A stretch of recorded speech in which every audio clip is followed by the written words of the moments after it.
Students, welcome back to Hindi class. आज हम शुरू करेंगे पार्ट 3, कबूतर और मधुमक्खियाँ।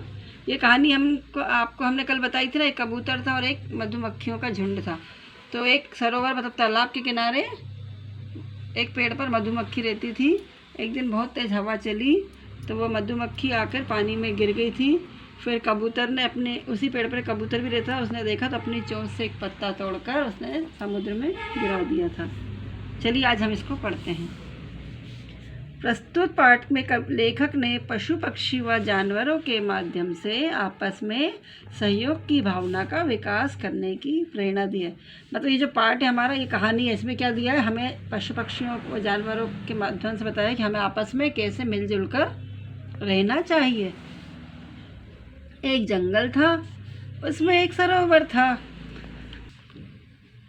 एक पेड़ पर रानी मधुमक्खी अपने छत्ते में रहती थी। जंगल के में क्या था, एक सरोवर मतलब एक तालाब था। उस तालाब के किनारे पर एक पेड़ था। उसके पेड़ के ऊपर कौन रहती थी? रानी मक्खी।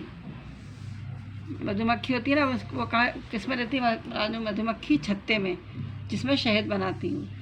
एक दिन बहुत तेज़ हवा चल रही थी। एक दिन क्या हुआ, बहुत तेज़ हवा चल रही थी। जब बारिश का मौसम होता है तो हवा तेज़ चलने लगती है ना। तेज हवा से रानी मक्खी पानी में गिर गई। तेज हवा के कारण क्या हुआ, मक्खी जो थी वो पानी के अंदर गिर गई।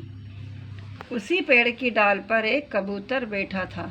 जिस पेड़ पर रानी मक्खी रहती थी ना, उसी पेड़ पर एक कबूतर भी बैठा हुआ था।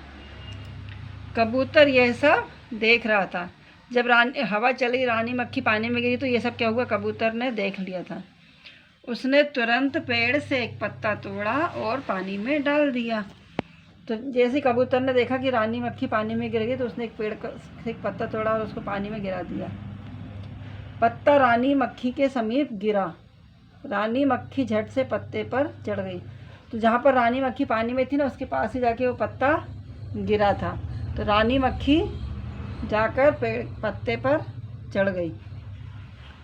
कबूतर नीचे आया।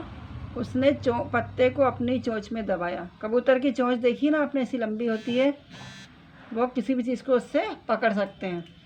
तो कबूतर जब नीचे उतर के आया तो उसने पत्ते को अपनी चोंच में दबाया, जिस पत्ते के ऊपर रानी मक्खी बैठी थी, और बाहर रख दिया। तो वो पत्ता निकाल के चोंच से बाहर उसने रख दिया। रानी मक्खी ने कबूतर को धन्यवाद कहा और उड़ गई।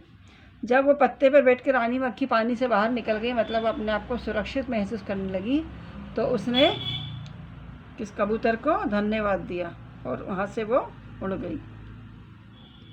एक दिन जंगल में एक शिकारी आया। तो एक दिन क्या हुआ, उसी जंगल में एक शिकारी आया है।